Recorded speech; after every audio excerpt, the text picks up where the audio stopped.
Sponsored by the Big 98, Nashville's #1 for new country and the home of the Bobby Bones Show.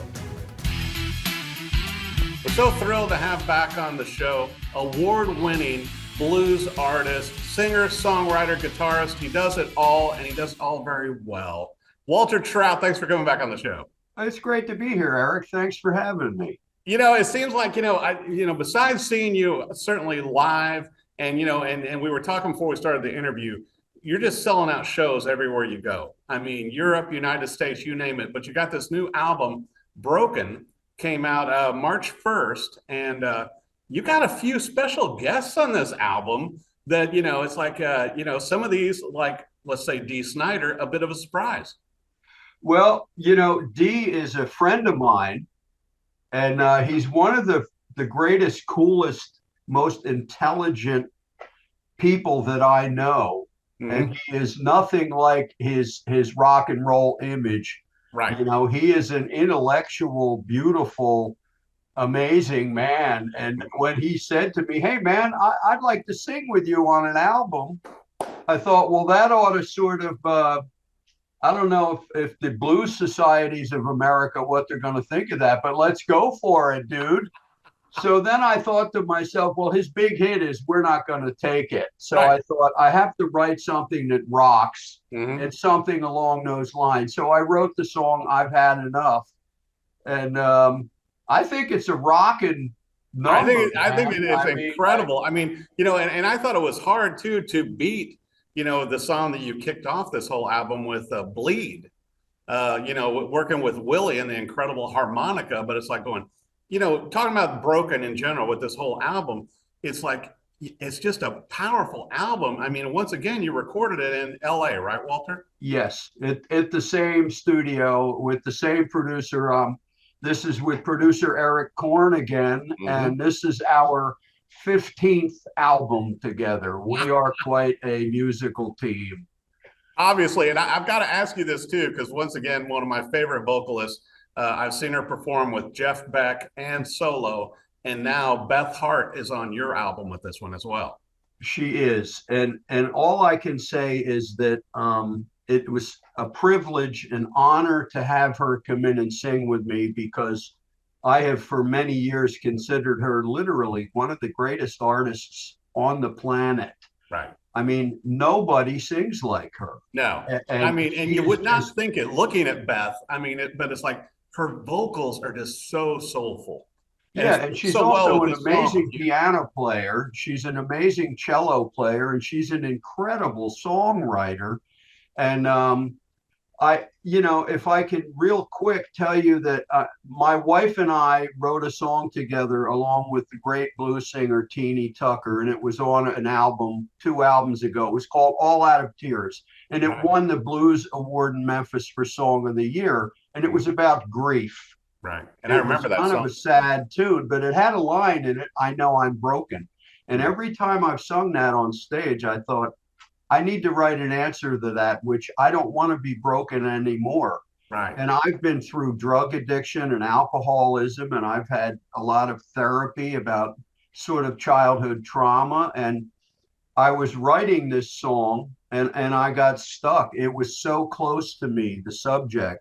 I had a good part of it, but I went to my wife, who on her own is an award-winning songwriter. Right. On her own. She's won songwriting awards. And I said, I'm writing this tune, and it on the surface, it's drug addiction or mental illness, but it can actually be a metaphor for a lot of what's going on in the world with our polarization and the wars. And I said, I'm stuck. And so she, an hour later, presented me with these amazing lyrics. And I went in the next day in the studio, did a little scratch vocal, and I could hear Beth singing it in my head. I sent her the song, and she got right back to me, and she said, "I've got to do this with you." Mm-hmm. And she came in and sang with me. It gives me goosebumps. And I'm telling you, she sang it with so much heart and so much soul, and she elevated that song to a place I had no idea it could become that sort of potent of a statement. you know? It really sounds to me, and I'm no judge, but I do listen to a lot of music. It sounds like an award winner again to me. Really. You know, I mean, I don't with her write with that vocals in and the mind, song. but No, not at all. But I mean, but yeah. it's just such a powerful song on this album.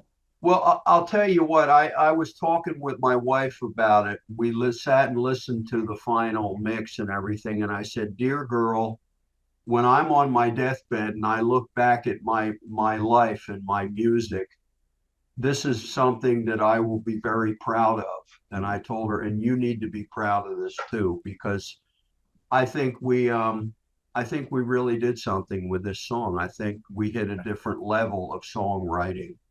Between you and your wife, and with Beth's performance on the vocals, it's such an incredible package. But I think this whole album is too, Walter. Certainly, with your past albums, which I've always enjoyed, but Broken, I think you're kind of addressing, like you mentioned, the state of the world and with all of these things, but also putting a positive spin on them through your music. The guitar sounds great, the vocals sound great. Don't you feel like with Broken that it's kind of an option to help people get through this? Just like a song to get through the grief. It is, in a certain sense, that song. I guess maybe people could think of it as a call for help, a plea for help if you're in the midst of this stuff. Right. But I think people who are going through things like that, this song can say to them, "You're not alone here, and there is hope." Because both Beth and I are in recovery. I've got 36 years clean and sober, and so it is a call for help, but it also is, there's hope. Hold on to hope. Without hope, we don't have anything, I don't think. And the whole and I think really, you and Beth are both the such message. I'm sorry. You and Beth are both such great examples, and also Walter, with all the health issues that you had over the years and came back from, and it was so interesting thinking about our interview today, to where it's like you're thriving now. It seems like it seems like you've not reinvented yourself, but you've really caught on fire with the passion for creating the music again and writing the songs and playing the guitar and being on the road to perform this new music. But I mean, you're just, you're busier now than you've been in years.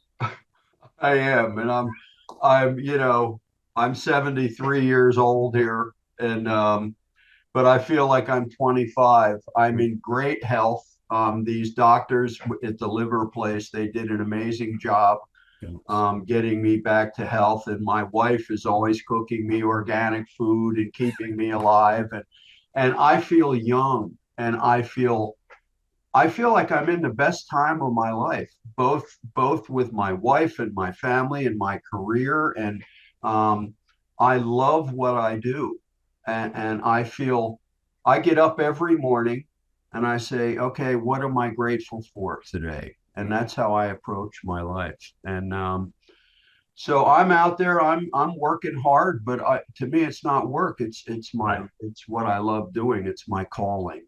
Well, and as I mentioned earlier in the interview too, Walter, to where, at this point in your career, to still be selling out shows, across Europe and around the United States and everything, that has to feel great also, because, it's not always easy for artists, particularly once they've been around for a while, to keep those fans and to grow new fans, to acquire new fans, which you have with these new albums that you put out over the past few years. Well, I mean, yeah, it feels great I've been at this a long time now. I started playing in bars in 1968. And to actually have people still come out and enjoy my music and tell me that it means something to them. Right. And I know that when I'm out there and I do that song Broken live, if I have somebody come up to me and say, that song gives me hope for my own life, that to me will mean more than any review or any chart position. Can I tell you a really quick story about that? I wrote a song some years ago called Collingswood, and it was about my youth, about living with a very violent alcoholic stepfather. A lot of violence going on there and a lot of terror and I put it into that music, that song. It was called Collingswood. And I was playing in a club, and this very big, nasty looking biker guy was standing there looking at me. I was out signing CDs, and he was standing there looking at me. And I thought, oh boy, I wonder, did I make him mad or something? And he walked up to me slowly. He put his arms around me and started crying. And he said, your song, Collingswood, you wrote my life. Thank you. And that to me meant more than anything, anything. Yeah. I mean, that is so powerful. I mean, when your music and songs can touch others in that way, Walter, not only being cathartic for you, as an artist to share them, but then helping others. And I was going to bring up on Bleed, the harmonica mixed with your guitar. I mean, it's to me, it's reminiscent of the old days of blues, like with Junior Wells and Buddy. Yeah. Well, let me tell you something. I was playing a gig in England a few years ago, and there was an opening act, which was these two like teenagers, and a guy with an acoustic guitar and a kid with a harmonica. And I'm in the dressing room, and I'm saying to my band, are you hearing that harmonica player? Can you hear that kid? And I went out and I said, man, you're like incredible, man. So I had him get up and play with my band. Yeah. And then when we recorded Bleed, which I have to give my drummer, Michael Leisure, credit for this. It's a boogie. Mike, we're all done making the record. Mike says, hey, Walter, you played with Canned Heat. You played with John Lee Hooker. This is your 31st album, and you've never done a boogie. I said, okay, let's do a boogie. But I had the tune, and I thought, I know somebody who can elevate this song and put it out in the stratosphere. And I called up Will Wilde in England, the harmonica player, and I think he's the best I've ever heard. He has blinding virtuoso technique, but he couples that with sort of the soul and the power of somebody like a Junior Wells or a Paul Butterfield. Exactly. I mean, when I heard him, that's what I mean. It took me back to the old blues legends and icons, Walter. I mean, with his sound and his feel, it's just like, oh, it's so deep and just amazing, and it fits your playing so well, also. Yeah, and he's what he did on there, and then we sent him the track because he's in England, and he sent it back, and he said, "Oh, is this okay?" And I was with Eric, the producer. We're like, "Oh my word." Yeah, it's fine, dude. It's great, you know. Oh, and that solo he plays on there is jaw dropping. It is. It is. It's like I had to listen to it again. It's like going, I don't think I got all that the first time. But I think that's also with this whole album, Walter, to where, it's one of these albums to me, like you've done in the past with a lot of your hits and everything over the years, to where it takes a deeper listen. So I want to ask, I mean, are you going to put it out on vinyl? Is it going to release? Oh, good. Yes, it's going to be out on double vinyl. Good.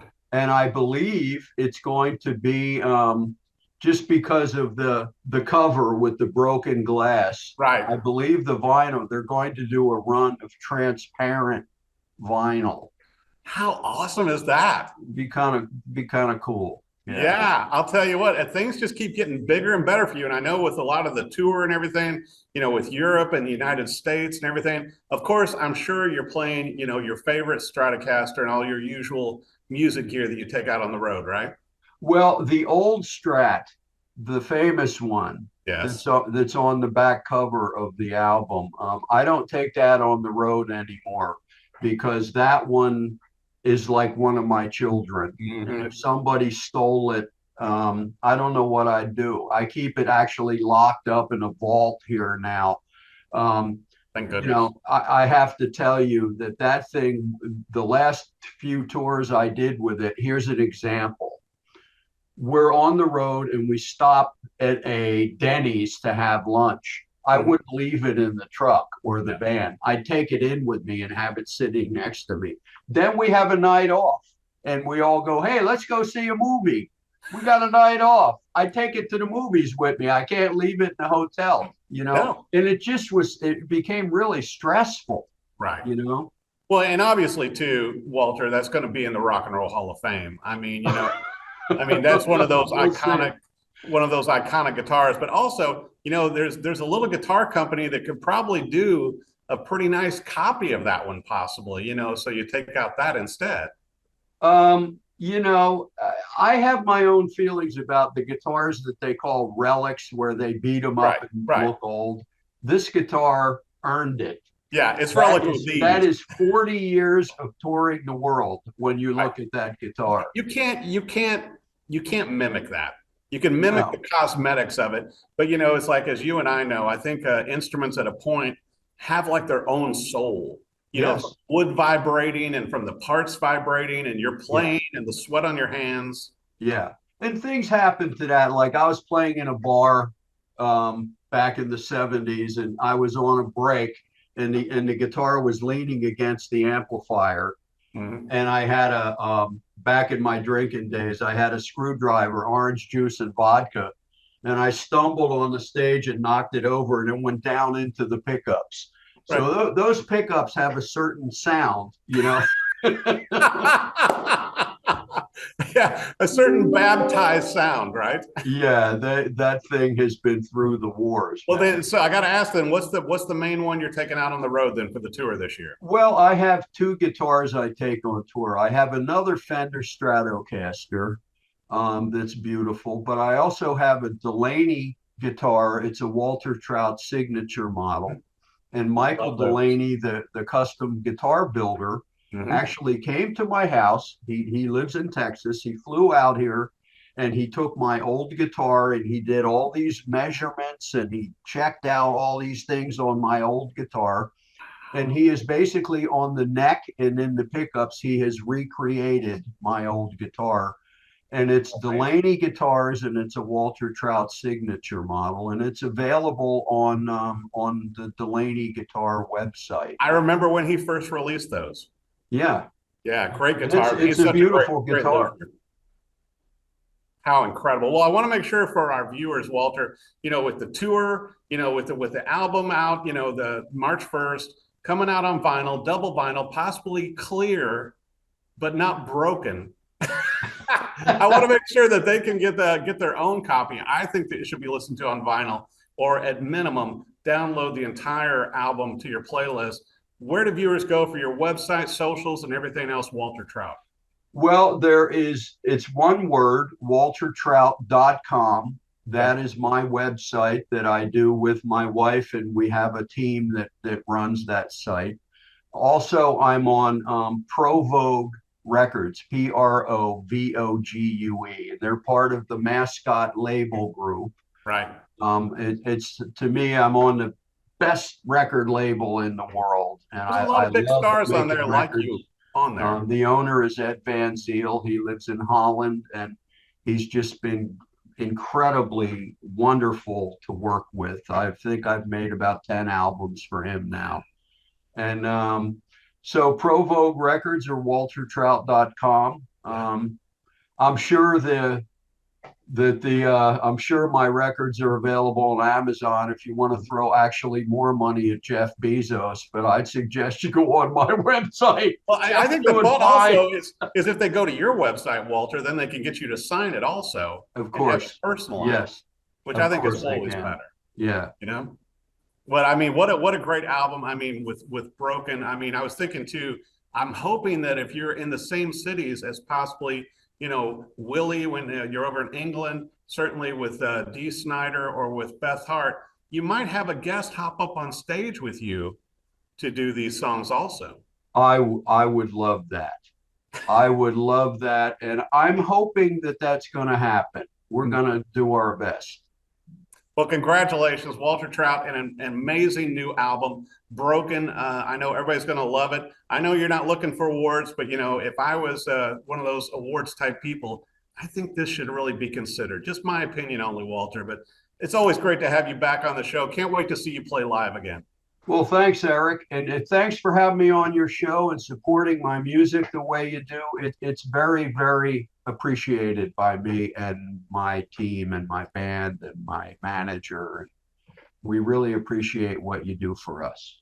I'll tell you what, it's always an honor, Walter, and it's just the amount of amazing music you're putting out. The only problem is you're raising the bar every album.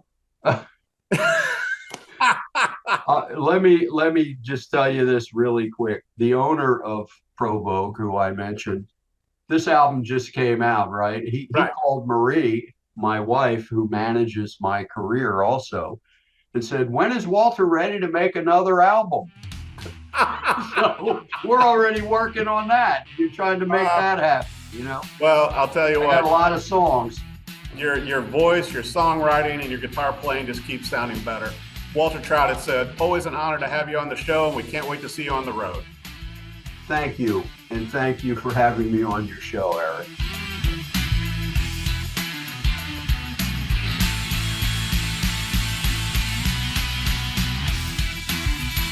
Sponsored by the Big 98, Nashville's #1 for new country and the home of the Bobby Bones Show.